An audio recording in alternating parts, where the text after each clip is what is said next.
Hey everybody, this is Brian, reading through the Bible, still going through the book of John. We're looking at the beginning of chapter 7 in the Gospel of John right now, and it's going to be verses from 1 through 13. Okay, so the lucky number and an unlucky number. 7 is the chapter, and it's 1 through 13, so okay. So luck, not luck, superstition, whatever. Kind of like the number 13 and the number 7. But anyway, let's take a look at this.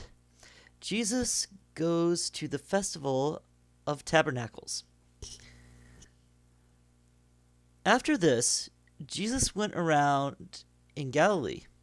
He did not want to go about in Judea because the Jewish leaders were looking for him to kill him.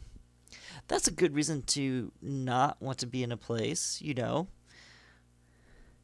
But when okay, so going back, a little thing there. It's like why does he not want the Jewish leaders to kill him? It's like, isn't he God? It's not going to be before his time, blah blah blah. Okay, look. He is working in the flesh on a human level. Miracles happen. He is God. But he's not. But he just got done doing a miracle and showing that people only wanted him for the physical miracle. So if he goes to a place where he'd have to do this again and again, seems like he would be on kind of a repeat sort of thing. So with this, he's using the kind of wisdom that we would use on earth. Don't go to a place where people want to kill you. So, yes, he's God. He can handle it. But that doesn't mean he doesn't use wisdom. He's here to be an example to us.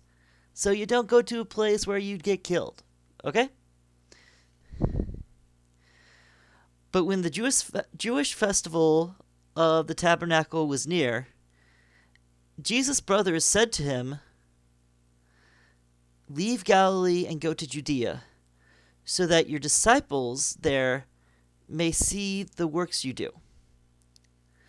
No one who wants to become a public figure acts in secret. Since you're doing these things, show yourself to the world." For even his own brothers did not believe him. Well, that's interesting. I mean, they're hearing about the things that he's doing. And it's like, look, if you're doing these things, you want people to see you, so go ahead, show off your miracles, And they themselves didn't believe. So it's hard when your family doesn't believe in you, but I mean, being the Son of God, I'm sure he has a lot of patience. I'm sure it's still stung a bit with him having the full picture and having the full empathy he does. But let's continue. Therefore, Jesus told them, "My time is not yet here.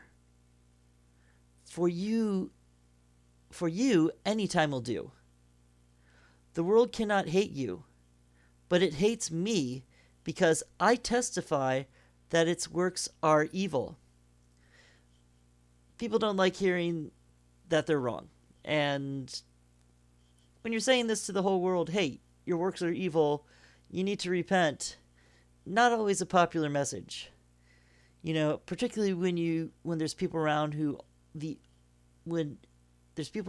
all they want is yes men around them. That's I think it's nice that we see that Jesus isn't looking for that. Jesus isn't looking for a bunch of yes men. You go to the festival. I'm not going to this festival because my time has not yet fully come. After he said this, he he stayed in Galilee. However, after his brothers left the festival, he went also, not publicly, but in secret. Now, at the festival, the Jewish leaders were watching for Jesus and asking, "Where is he?" As you remember, the Jewish leaders were wanting to kill him. Among the crowd, there was widespread whispering about him. Someone said, "He is a good man." Others replied, "No, he deceives the people." But no one would say anything publicly about him for fear of the leaders.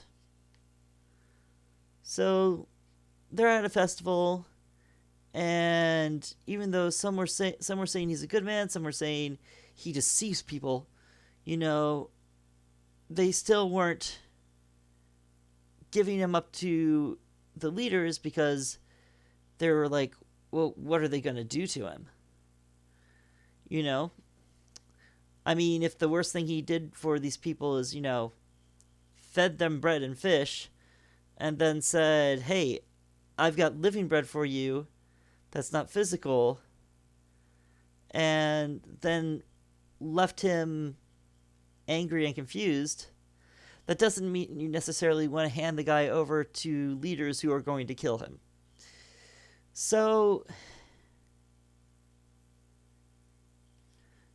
this is an introduction to kind of the mood that things are at right now. Leaders that want Jesus dead. It's a sad place when leadership does not care about life. And it's a place that you have to be cautious about. Sometimes that leadership kind of shows its hand. It's like, for the most part, in a democracy, your political leaders want to show that they're the good guys. Now, in this case, these were authoritarian Jewish leaders, and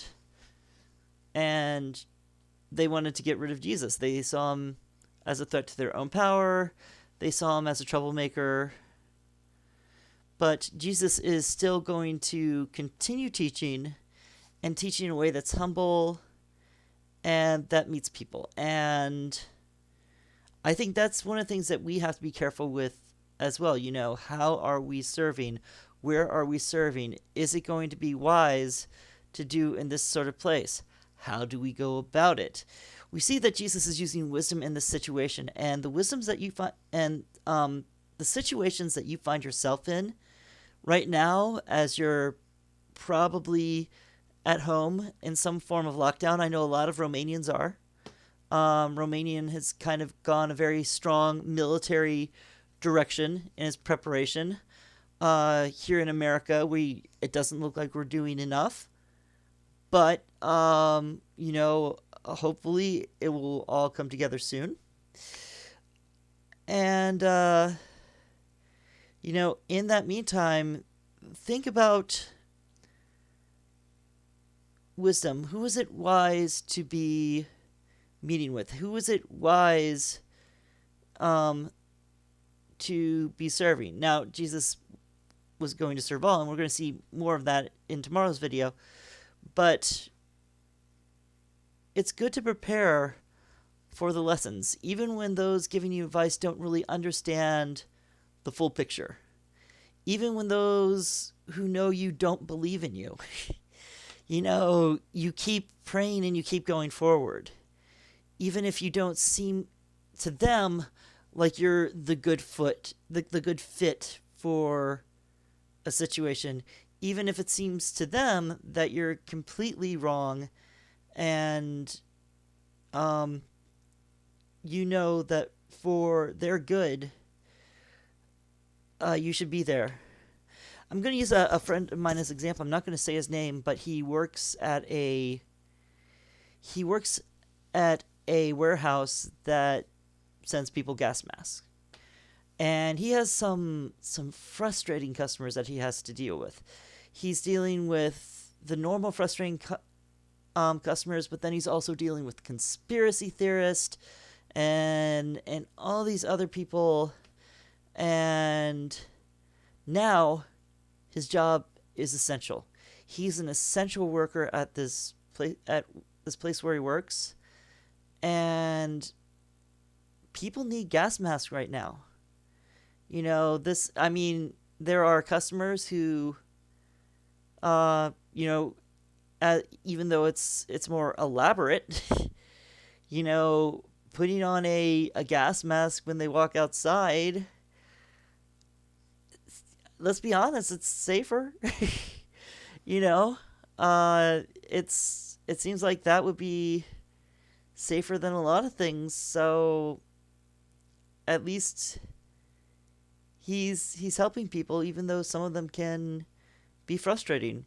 And then there's the general people who need gas masks, like firefighters and policemen and the military and a number of medical workers, so he's still supporting them with his work while this is going on. So, hats off to all the people who are considered essential in their companies and their places of work, because you're still serving us and you're a blessing to us. So God bless you. And for those of us who are staying home and working, or find themselves with an abundance of time, use that to the best of your ability. Reach out to people where you can. If you can encourage people, please do that.